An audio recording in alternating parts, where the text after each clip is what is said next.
Kaibigan, very important po itong topic ko ngayon, hepatitis B at liver disease. Pero kasi nagtanong sa akin kaya naisip ko itong topic na to. Actually, maraming Pilipino may hepatitis B. Okay? Kaya very important to. Sana makasave tayo ng maraming kababayan natin. Yung huling nakita kong dato, 16%. So possible, 16 million Filipinos possibly may chronic hepatitis B. May sira sa atay, namamaga yung atay. Pero karamihan, hindi nila alam. Nalalaman lang nila pa nag-abroad sila, nahuli sa test, kasi hindi naman natin chinecheck Tsaka sa Pilipinas, maraming may hepatitis B na hindi nila alam. Delikado po to, kasi mamaya kain tayo ng kain, inom tayo ng inom ng gamot, hindi natin alam may hepatitis B, pasira ng pasira yung atay natin. Simple lang to blood test lang, malalaman nyo na kung may hepa B kayo or wala. Kaya tuturo ko ngayon lahat kung anong dapat nyo gawin. Okay? So, hepatitis B. Sa Pilipinas, maraming hepa B. Yan ang problema. Ito nga sa US nga, concerned sila 2 million Tayo, mas maliit nga tayo compared sa US, 16 million tayo may hepa B sa dating datos. Parami ng parami Nung una ako nag-aaral, parang 8%, 10%, ngayon 16%. Ang problema sa hepatitis B, hindi alam ng kababayan natin, kahit yung mga mag-asawa, yung mga bagong asawa, kahit isa lang ang partner mo, diba? Dapat magpa-check rin kayo kasi hindi natin sure na walang hepatitis B yung lalaki o yung babae na asawa mo. Kahit ano kayo, faithful sa mag-asawa. 40% ng may chronic hepatitis B pwede magkakomplikasyon. Ito yung ayaw natin. Pwede mag-liver cirrhosis, masira yung atay. Meron nagli-liver failure, ayaw naman natin mag-liver transplant. Mahirap yung liver transplant. Di na natin kakayanin yun. Mahal. Meron din nagli-liver cancer ito. 40% pwede umabot doon. Kaya tuturo ko sa inyo paano makaiwas. Isa din problema sa hepa B, hindi rin alam ng kababayan natin, paano nahahawa. Mamaya, papakita ko, kahit toothbrush, ingat. Kahit earring, ingat. O kahit tattoo, o yung mga ini-inject na gusto nyo ng vitamin C injection, ako mag-ingat kayo sa butas sa katawan. Mabilis siya makahawa. Mabilis. Actually, compared sa HIV/AIDS, diba takot tayo sa HIV/AIDS? Pero itong Hepa B virus, 50 times to 100 times mas mabilis makahawa kumpara pa nga sa HIV. At 66%, 2/3, hindi nila alam may Hepa B. Yan ang delikado. Yung mga mag-asawa, kahit isa lang ang partner mo, baka hindi alam ng partner mo may Hepa B siya. Hindi kayo nagpapacheck. Lalo na yung maraming partner. Kung maraming partner, di ang laki ng chance. Okay? So, ang Hepa B, bago ko bigay yung sintomas nito at warning signs, dalawa yan. May acute at chronic hepatitis B. Yung acute, yung bago ka palang infection. Pwede may sintomas na ituturo ko, pwede wala. Pag acute hepatitis B, may chance pang gumaling. Okay? Dapat nga malaking chance gumaling. Pero pag chronic hepatitis B, yung matagal na nasa katawan mo, more than 6 months, more than 1 year, isa din problema nito, marami na nakuha sa nanay. Yung nanay na buntis, hindi man siya nagpapacheck ng hepatitis B, di ba? Baka nasa probinsya, hindi niya alam, nakuha rin niya sa nanay niya, napasa niya sa sanggol. O, kawawa na yung sanggol, meron na siyang chronic hepatitis B. Paano hindi tamaan yung sanggol? Paano yung nanay lang? Kasi yung nanay, wala na tayong magagawa chronic hepatitis B na siya. Yung sanggol, within 24 hours, pag nasa malaking ospital ka, bibigyan ka ng bakuna. May bibigay sa'yo na injection para sa hepatitis B within 24 hours pagkapanganak. Paano sa probinsya? Baka hindi na bibigyan yung mga sanggol. Diba? Baka mali pa yung birth certificate. So, yan ang problema. Kaya padami ng padami ang may Hepa B sa Pilipinas. Big problem to. Kasi humihina ang katawan, hindi pa makaka-abroad. Kasi yung nagsulat sa akin, OFW siya, positive, ang daming ganyan. Paano papasa? Mahirap nga matanggal pag meron na. Pag acute hepatitis B, hindi naman lahat, pero yung may sintomas, may lagnat, naninilaw, pero baka minsan di mo mapansin kung naninilaw ka o hindi. Yung ihi, nagiging mas dark, mas orange. Yung dumi, mas light colored, mahina ang katawan, fatigue, masakit dito sa may tiyan, sa kanang parte. Pero hindi lahat may symptoms. Hindi lahat may symptoms. Okay? So, kung may symptoms, tinamaan ka nung matanda ka na. Pero ang problema nga, tingin ko sa Pilipinas, marami tinamaan mula sa nanay papunta sa anak. Yun ang problema, mother to child. Ito yung iniingatan natin. So, pag may hepatitis B, which is around 16%, ito yung komplikasyon, scarring of the liver cirrhosis. Pag nasira kasi yung atay natin, nasira yung atay. So, marami ng komplikasyon yan pag ng liver cirrhosis. Ang liver, ang daming trabaho, dyan dumadaan yung mga gamot, di ba? Kahit yung mga pagkain, metabolize, paggawa ng protina, liver din, sa dugo, para magbuo yung dugo sa liver din. Pag nag-liver cirrhosis, lumalaki ang tiyan, namamaga yung mga artery dito, minsan sumusuka pa ng dugo, talagang nangihina, magkakasakit, kaya hindi po pwede po. Ayaw natin mag-liver cirrhosis, liver cancer, possible complication, liver failure, liver transplant na to. Pwedeng bumalik pa yung hepatitis B. Paano nahahawa to? Okay? Tulad na sinabi ko, maraming Pilipino may Hepa B. Papa-blood test lang po. Blood test, hepatitis profile, isama nyo na sa CBC nyo, isama nyo sa cholesterol test, isama mo sa blood sugar. Sabi mo, sa laboratory, dagdag hepatitis profile. Malalaman kung meron kang infection, chronic hepatitis B, or baka meron ka ng antibody. Swerte yung may antibody, may panlabang ka na. Baka nabakunahan ka na dati. O meron ka na panlaban. So, ito yung problema natin, paano nahahawa. Tingnan nyo maigi. Mainly sa sex, di ba? Yan, sa sex. Kahit monogamous, lalo na kung maraming partner. Pag maraming partner, ay malaking chance pwede tamaan ng hepatitis B. Kasi ang pasa ng Hepa B sa dugo, sa semilya, sa vaginal fluid, sa body fluids Yan, kasama yan. Ito nga yung problema, mother to child. I think malaking percent sa atin, mula sa nanay na may Hepa B, hindi nagpa-check na punta sa anak. Tapos yung anak, hindi na bakunahan, nahawa na. Paglaki meron na, kawawa naman yung bata. Ito, mag-ingat sa pagtattoo.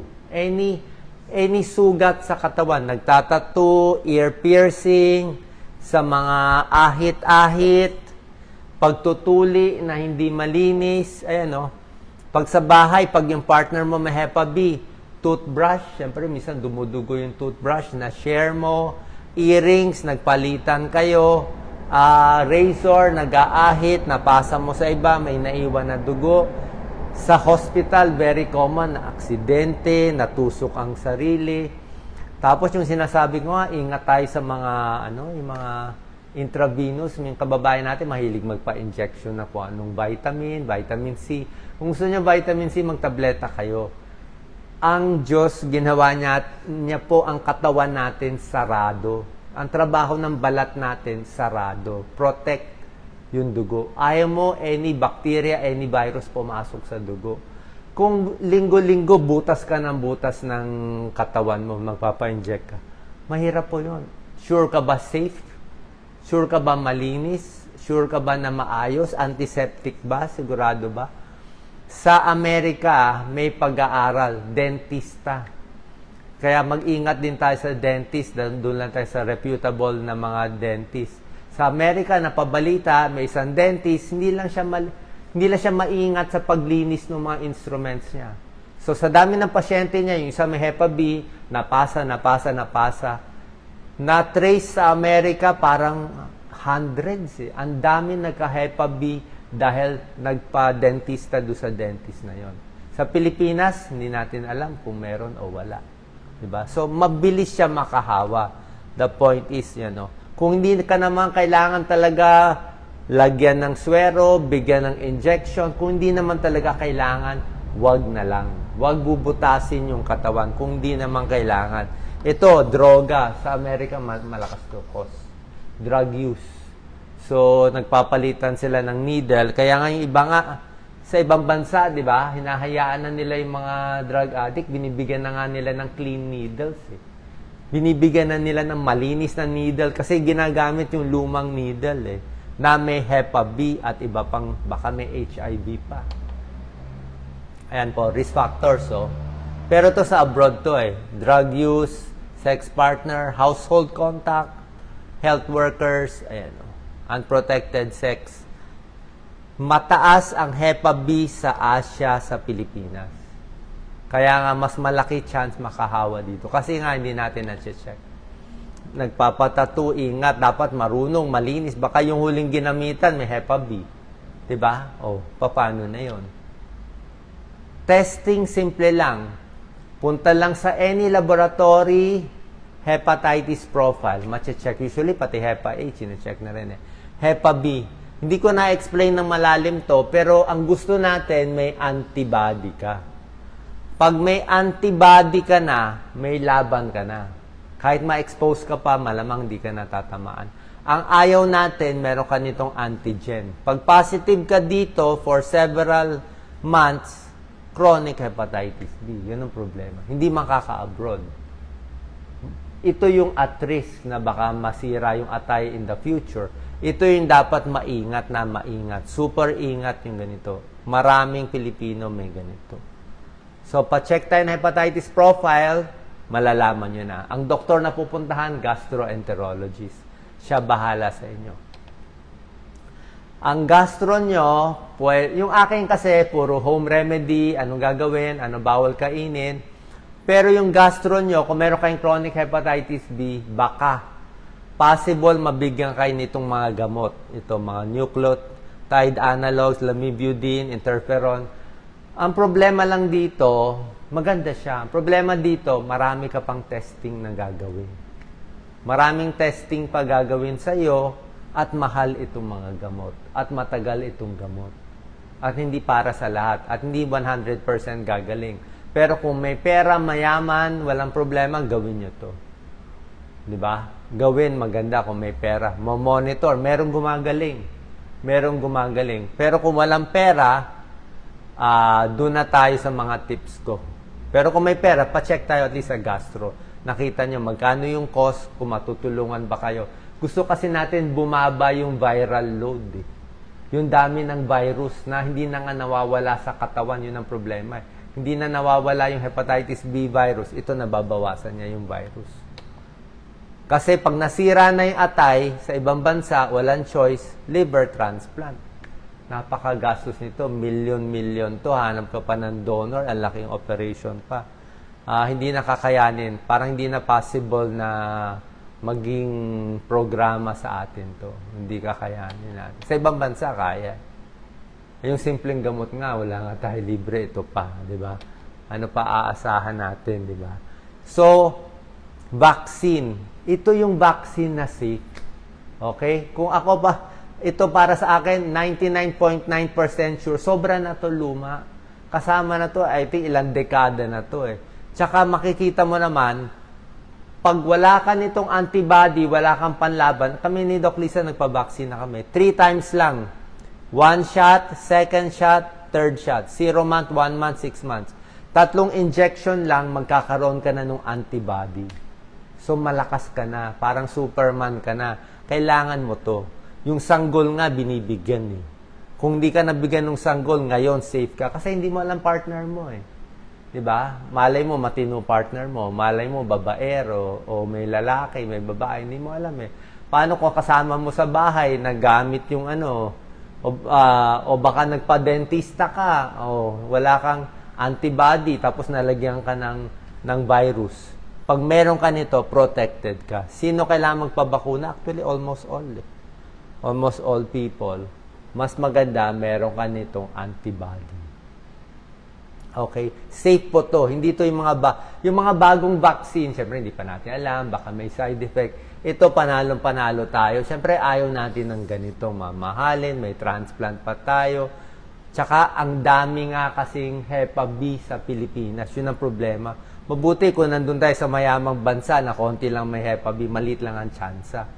Ay kung malaki, ibig sabihin, maraming may Hepa B, pati yung mga baka nag-i-inject sa atin o naglalagay ng mga injection sa inyo. Hindi natin masabi, nagkamali, natusok, na tumama yung dugo, may naaksidente sa kali, tinutulungan mo, may dugo. Diba? Paano yun?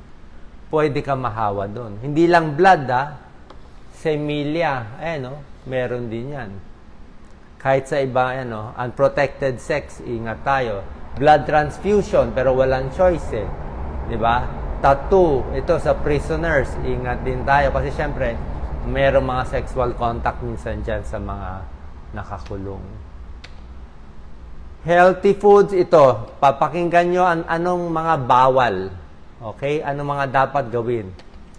Kailangan maraming tubig. Bawal hindi uminom ng tubig. Kasi nga, lagi ko tinuturo sa inyo, 8 to 10 glasses of water. Napakahalaga ng tubig. Hindi lang pampaganda, hindi lang sa kidneys. Kung hindi, ang atay natin kailangan tubig. Pag walang tubig, hindi siya gagana. Hindi siya gagana. 75% water yan So, para gumana yung atay natin, kaya nga liver live, pampabuhay. Pag wala liver, hindi mabubuhay. Kaya nga liver, pampabuhay siya. Alak, 0. Ulitin ko, bawal. Ni tikim, ni isang patak ng beer, wag mo na subukan. Wag na subukan. May Hepa B na May sira, may maga na, may virus na may sira na yung atay. Huwag mo nang sirain ng alak. Kahit nga wala kang hepatitis B, bawal nga uminom ng alak Yung iba, alak lang. Actually, sobra alak, masisira mo na rin yung atay mo, mali-liver cirrhosis ka na. Kahit wala kang hepatitis B, masisira mo na. Paano kung may hepatitis B na? Smoking, iwas talaga. Dagdag cancer risk yan. Tamang timbang, kasi pag sobra ang kinakain natin, ito, pag nasobrahan ka sa matatamis, hirap ang atay. Pag nasobrahan ka sa mamantika, sa oily food, sa fast food, sinobrahan mo, fatty liver. Fatty liver, mamamaga yung atay. Sinecheck din yung SGPT, SGOT, kung namamaga yung atay natin. Unsafe sex, di ba? Iwas tayo. Mamaya yung gamot na iingatan, tuturo ko. Healthy lifestyle, bawas stress, huwag mainitin ng ulo. Okay? Konting exercise, huwag din sobrang exercise sapat lang. Huwag din magbibilad sa araw, yung tamang exercise lang. Okay? Tapos kailangan papacheck lagi yung liver natin, kung tsaka meron ding liver ultrasound, pinapacheck din. Ano nakikita sa ultrasound? Kung may liver cirrhosis, kung may bukol, kung may problema sa atay. Merong mga gamot na, ang gamot kasi dumadaan sa liver lahat Kaya kahit itong mga gamot ay ligtas, parang paracetamol, very safe, di ba? Very safe sa ordinary tao. Pero sa may liver problem, sa may hepatitis B, kahit paracetamol na nga, liver ang tatamaan nito. So, pwede ka mag-paracetamol, pero low dose lang. Kung lagnat, siguro 3 times a day na lang. Huwag na siguro every 4 hours. Medyo mas konti lang ang dose. Kasi kahit sa normal dose, pwede makataas ng liver enzymes. Papaalam mo sa doktor. Pwede uminom pero ingat. Aspirin din, pwede pero ingat. Kasi pag namali ang dose, ipaalam mo kung kailangan mo ba itong mga gamot na to. Statin, atorvastatin, simvastatin, at may hepatitis B, pag-isipan natin. Tulad na sinabi ko sa iyo, hindi ako masyado hot magbigay ng gamot sa cholesterol unless very high. Kasi kung meron ka ng Hepa B, statin, alam natin may ilang percent tataas yung liver enzymes mo. So, dagdag problema. May mga antibiotics, posible makasira. Pang-gout, pang-uric acid, allopurinol, steroids, gamot sa tuberculosis. Lahat yan possible makasira ng atay. Hindi ko sinasabi huwag iinumin, lalo na kung kailangan mo itong gamot. Let's say may tuberculosis, anong gagawin natin? Pero kung may liver problem, ina-adjust kasi. Ina-adjust ang dosis, baka pinapalitan na mas liver safe na gamot. Ayan hirap siya. Okay? Supplement, wala. No supplement, no nothing, no vitamins, kahit vitamins, wag muna. Walang supplement, pumunta ka muna sa gastroenterologist. Okay? May liver problem ka na, may chronic hepatitis B, lahat ng iinumin mo, punta tayo sa gastroenterologist mo, paalam ka muna, sa kanya ka muna magpaalam, kung pwede ka. Pero para sa akin, lahat yan, ingat tayo. Kasi nga, mahina na yung pang-metabolize eh. Kasi lahat ng mga gamot at supplements, siya ang dadaanan nito. Siya ang dadaanan. Ingat sa mga chemical, pamatay ng ipis, pamatay ng mga weed killer, ng halaman, insekto, kahit anong chemical, mga solvent, baka makasira sa atay. Healthy foods, tulad na sinasabi ko, diba? Mas healthy, alam naman natin gulay, prutas, tamang dami na pagkain, at konsulta po tayo sa gastro. Okay, sana pa nakatulong to. Hepatitis B, punta sa gastroenterologist. Kung walang magagawa, gawin lang natin itong pag-iingat, healthy lifestyle. Who knows? Who knows? Baka minsan mag-negative. Minsan bumaba, possible pa rin naman. Lahat naman posible. Basta susunod tayo dito sa mga healthy lifestyle tips. Salamat po.